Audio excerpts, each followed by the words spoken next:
Assalamualaikum warahmatullahi ta'ala wabarakatuh, and a very good day to all of you.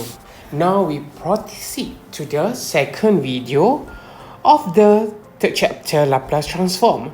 We would like to introduce to you the Laplace transform of the elementary function, but we would like to study on its definitions. According to definitions, we will have the Laplace transform by having this integral. So as we know that if we have one function of ft, then we will have the function in terms of here. We consider as f capital when we do this operation, which is Laplace. Okay, so if the limit exists, then the integral is a function of the variable s.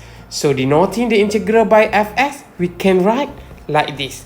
You have one function, you Laplace that function, then you need to take in the limit from t to infinity, and then it's combined with these two functions.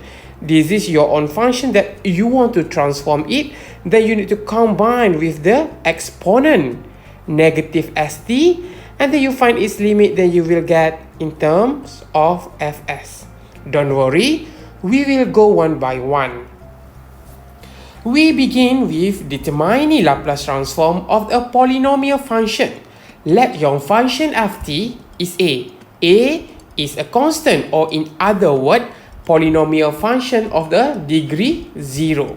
By the definition that we introduced to you previously, we can find its answer of the Laplace transform of the polynomial with the degree 0.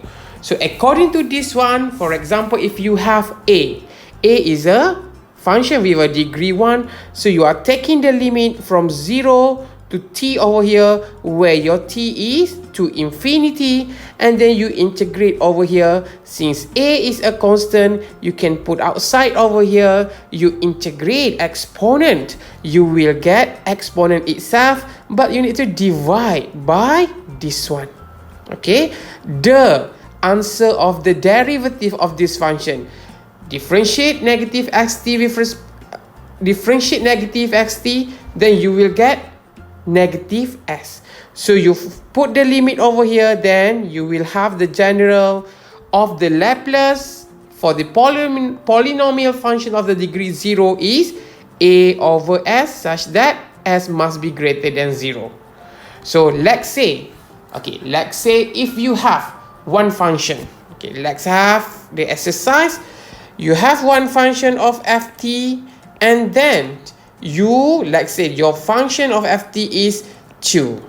So if you want to Laplace, you want to Laplace this function, so means that you need to Laplace your function over here is 2.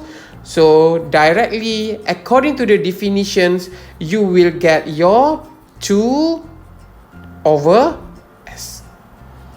As easy as that. Okay, this is first example. So let's go for the second example. Let's say you have your function in fraction.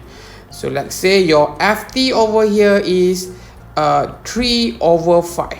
So you know that 3 over 5 is basically the constant, right?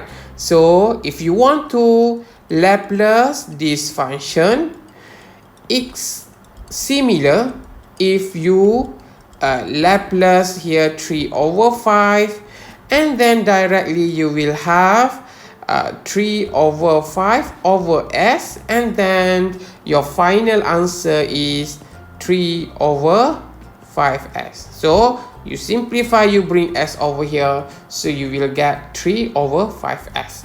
So this is the answer.